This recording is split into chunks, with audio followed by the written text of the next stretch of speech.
ഇവിടെ ഒരാളെ മുറ്റത്തിറക്കി ഇതാട്ടോ അവസ്ഥ. ചെടികളിൽ പൂക്കളും ഉണ്ടാവില്ല, ഇലകളും ഉണ്ടാവില്ല, എല്ലാം പറിച്ച് കളയും. അതുകൊണ്ട് നമ്മൾ ആരെങ്കിലും അവൻ്റെ കൂടെ വേണം മുറ്റത്തിറക്കി കഴിഞ്ഞാൽ.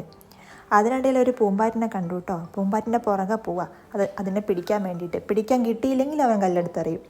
അതാണ് ഇവിടുത്തെ അവസ്ഥ. ആ പൂമ്പാറ്റയാണെങ്കിൽ അവനെ ചുറ്റിപ്പറ്റി തന്നെ പറന്ന് കളിക്കുക കേട്ടോ. അതിനിടയ്ക്ക് അവനും അതിൻ്റെ പുറകെ തന്നെ. ഇതിനിടയിൽ ഞാൻ മടുത്തു കേട്ടോ അവൻ്റെ പുറകെ ഓടിയിട്ട്. കുളിപ്പിക്കാൻ വേണ്ടി എടുത്തു കൊണ്ടുപോകാനിരിക്കുമ്പോഴേട്ടോ ഫ്ലൈറ്റ് പോകുന്ന സൗണ്ട് കേട്ടത്. വേഗം ഓടിപ്പോയി എന്നെ കാണിച്ചു തരും ഫ്ലൈറ്റ് പോകുന്നത്. അകത്ത് എവിടെയാണെങ്കിലും ഫ്ലൈറ്റ് പോകുന്ന സൗണ്ട് കേട്ടാൽ അവനപ്പം മുറ്റത്തേക്ക് ഇറങ്ങിയിരിക്കും. ഞങ്ങളാരും കൂടെ ഇല്ലെങ്കിൽ അവൻ ഒറ്റയ്ക്ക് പോയി കാണും. അത്രയ്ക്ക് ഇഷ്ടം അവനത്.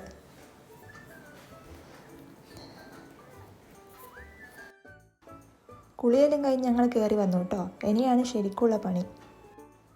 എന്തെങ്കിലും കഴിക്കാൻ കൊടുക്കണം.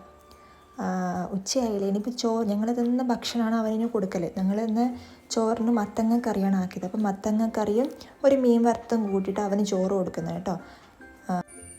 ചോറ് തിന്നാൻ കുറച്ച് മടിയാണ്, എന്നാലും ഭക്ഷണം കൊടുത്തല്ലേ പറ്റുള്ളൂ.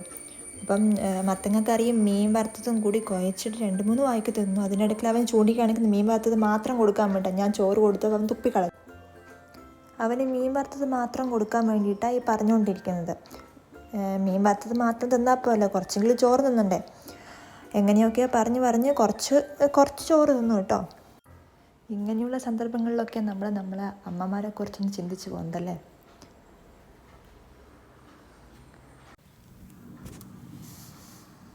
എങ്ങനെയൊക്കെയോ കുറച്ച് ചോറ് തിന്നു.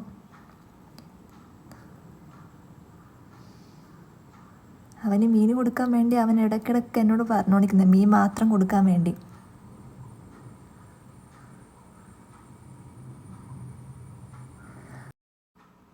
ഉച്ചക്കത്തെ ചോറ് കൊടുക്കെല്ലാം കഴിഞ്ഞു കേട്ടോ. ഇനി മോനെ കുറച്ച് നേരം ഉറക്കണം. ഇപ്പോൾ ഉറങ്ങിയില്ലെങ്കിൽ അവൻ ഭയങ്കര വഴക്കായിരിക്കും സന്ധ്യയാകുമ്പോൾ. പിന്നെ എന്നെ ഒന്നിനും സമ്മതിക്കില്ല. കരച്ചിലും എൻ്റെ കയ്യിൽ നിന്ന് മാറി നിൽക്കുകയില്ല. അപ്പം ഇപ്പം കുറച്ച് നേരം ഉറങ്ങിയാൽ പിന്നെ കുഴപ്പമില്ലല്ലോ. അവനെ ഉറക്കിയിട്ടാണ് എനിക്ക് ഭക്ഷണം കഴിക്കാൻ. അപ്പം അത്രയേ ഉള്ളൂ. Okay, by.